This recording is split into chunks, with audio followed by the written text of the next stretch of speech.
So in a previous video, I basically did like a 5-year anniversary type of video in dedication to Ermias Asgidum or Nipsey Hussle.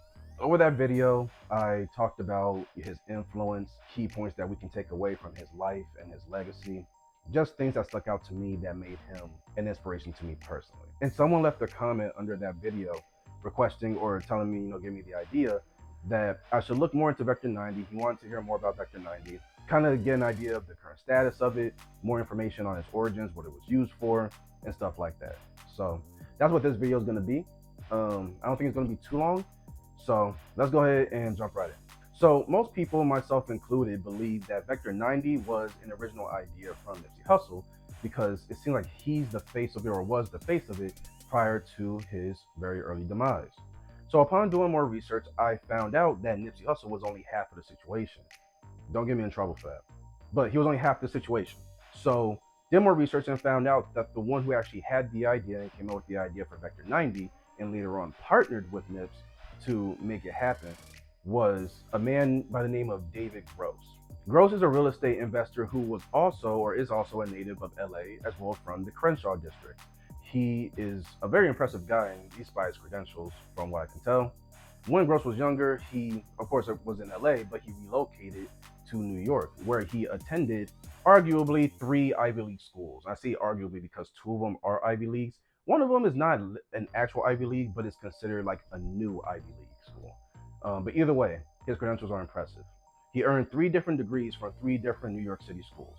His first degree is a bachelor's in economics from Cornell University.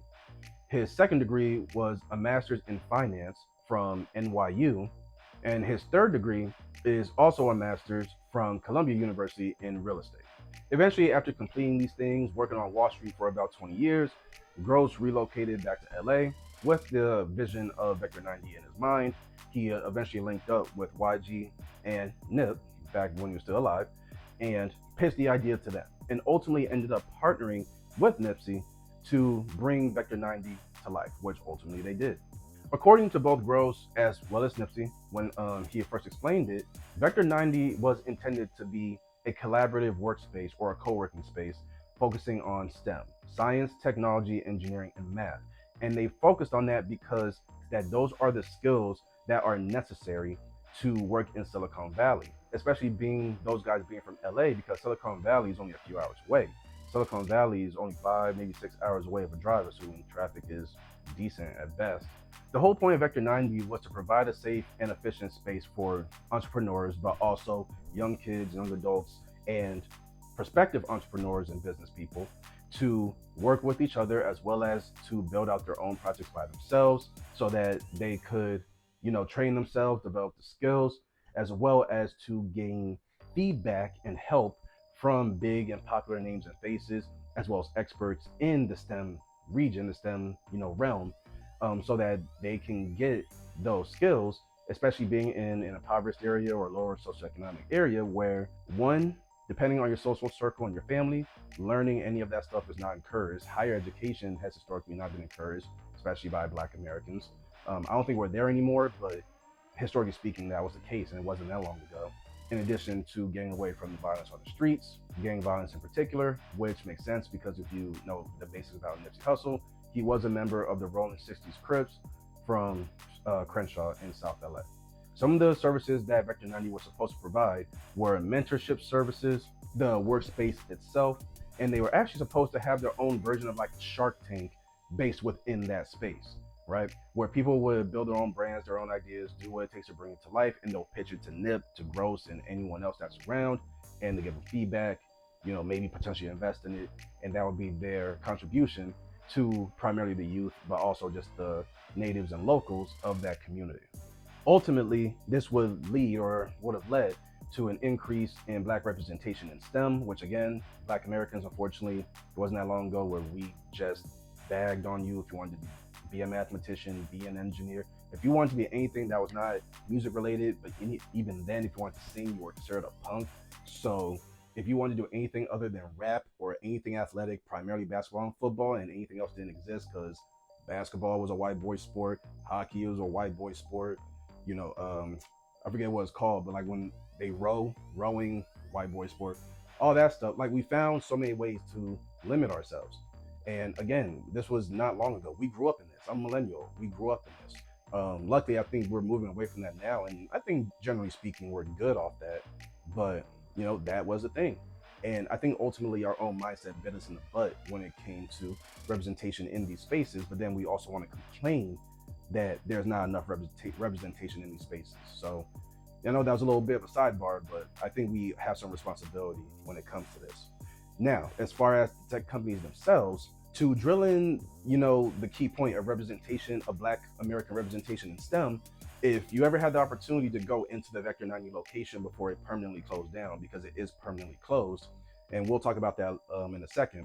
If you had an opportunity to see the inside of it, and Nip covers this in a very brief YouTube video, it's not even 2 minutes long, where he says they have stats of the employment or employee demographics of the biggest tech companies based primarily in Silicon Valley.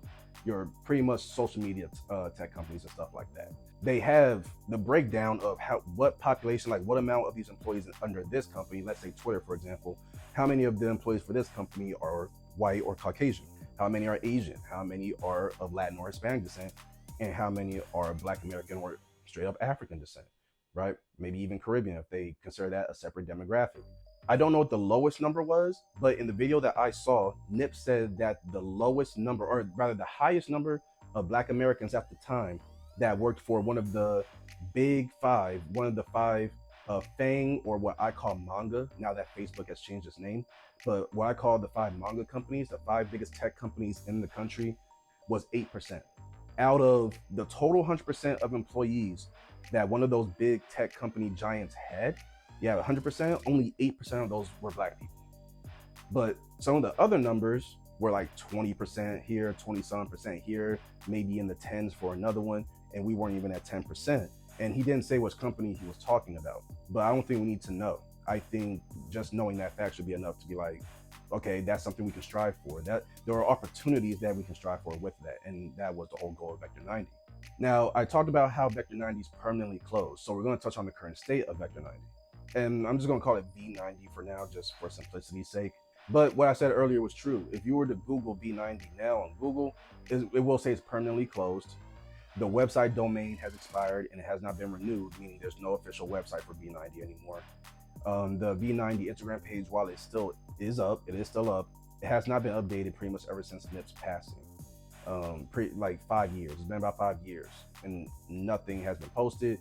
The little like stories on your profile, like the ones that you save, those haven't been updated in years. I check it once in a blue moon, a little bit here and there. I never see anyone post an actual story on the page. So it seems like nobody has touched the V90 social media page made on Instagram for quite some time, and the website is down, which means V90 is not active right now, bottom line. Now, there might be some good news here, maybe. If you look on the Revolt YouTube channel and you look at the interview with David Gross that they did with David Gross 2 years ago, and they talk about everything from real estate, David's background, him living in New York City for a bit, and some other stuff, as well as how he connected with Nip and YG, he did say that he intended on bringing V90 back to active status, and that the first location would be in LaBerte, which I don't know if that's somewhere in California, but I tried to Google it and I don't know where that is. But he said the first location was supposed to be in LaBerte and the second location was supposed to be in Chicago. When I just tried to do a quick search, I did not see any V90 locations in either place, primarily Chicago, because I was able to know where Chicago is. LaBerte, I still don't know if that's in California or in somewhere else. So either way, no websites, nothing to show different locations for V90, no updated news of are they actively working on this project and if and when they're going to bring it back, that whole thing. I have not seen any of those news, and keep in mind, that interview was 2 years ago, maybe a little more than 2 years ago at this point. It's still kind of up in the air, at least to me, it's up in the air whether or not it's going to be brought back to active status, if this is something Gross is actively working on. We all know YG had hella love for Nip. I don't know if maybe he's considered getting into it and trying to carry on Nip's legacy. They were brothers, despite, affiliations being different. It actually would be cool to hear news if YG did decide to get involved, assuming he's not already. and chose to carry on Nip's legacy through B90 if he was able to take the reins on that, or at least assist. But either way, regardless of wherever it goes and where it currently stands, I think this is still something that we can build on. If you want to continue that legacy for Nip, or even just by your own merit, and you know, in your own mind, believe it was a good idea, and you want to do your own version of it to benefit your community, whether you in LA, whether you from Dago like me, whether you from Ohio like my family, wherever it may be. I think it's something that we can establish, and it deserves to be built up. You can try doing it under the B90 banner. You can try establishing like a national level network of these different co-working spaces specifically meant for people of minorities, especially in lower socioeconomic areas. And they can build up their ideas, they can be safe, they can be off the streets. Different celebrities and big names can come around and do the Shark Tank thing and be like, hey, I established this idea. And those celebrities and big names can be investors, and you know, that can help propel people to, you know, superstar status, or they can start their own brand and stuff like that. So I think there are a few different ways that this can happen. And again, this can be like a national network thing, like you have locations spreading from the west to the east coast, and they all would be directly connected. So it wouldn't even just be people from, again, Dago, LA, other parts of Cali, you know, Washington State, Texas, you know what I'm saying, to Georgia, most likely Atlanta, parts of New York, whatever case may be. You have these individual hubs established, and then at those individual hubs, the people working there will obviously work amongst each other. But because all these different locations will be under the same umbrella, you can even make it so people can connect internationally to build out projects and establish business partnerships and stuff like that. And you just never know where that would take you, right? If that's not something you're interested in and you want to do, I think it would also be optimal and just a good idea to basically do the same thing, but just make it, I guess you say, individualized, right? Like you can still have a Dago hub, you can still have an LA hub, you can still have a Bay Area hub, you can still have an Atlanta hub, you can still have a Houston and a Dallas hub, maybe an Austin hub. Austin's big in tech right now. It's arguably the place to go in tech in the state of Texas. I didn't know that until I moved out of Texas last week, but you know, that might be it. Other key cities, Detroit. I know Cleveland gets bagged on a lot. Most of my family's from Cleveland. I think there's actually a lot of untapped potential in Cleveland. You can do that. They would be like separate, you know what I mean? They wouldn't operate under a single banner. They wouldn't be under a single company name or something like that. So each location would truly be their own. Like if you in Cleveland, you and your homies can establish that and do that. If you in LA, if you in Dago, you in Houston, you in Dallas, you in Atlanta, you wherever, like if you just have the idea, the resources, the desire to do it, then you can just do it. And it doesn't have to be part of a big, you know, network. It can just be something. It can be you and maybe your homies' contribution to your local community. You know what I mean? So, you know, a few different ways that popped in my mind. Whether B90 comes back or not, I think it was a great idea. I think it's something that a lot of people will benefit from, regardless of their socioeconomic backgrounds. You know, it's something I still would like to see come to life, because I wanted to visit. So when I found out that's permanently closed, to be honest, I was pretty disappointed.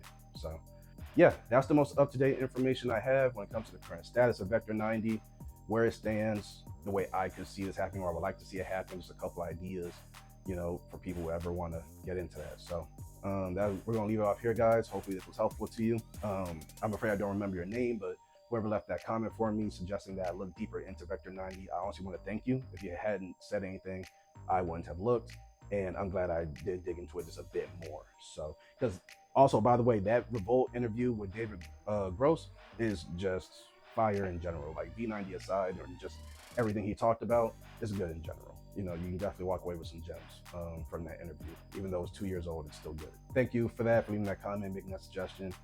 Maybe I'll add you in the title of this video or something, let you know that's been done. But yeah, man, I appreciate that. And everybody else, if you have any comments, feedback, anything like that for me, go ahead and share that with me in the comment section below. And I'll see you guys in the next video. Later.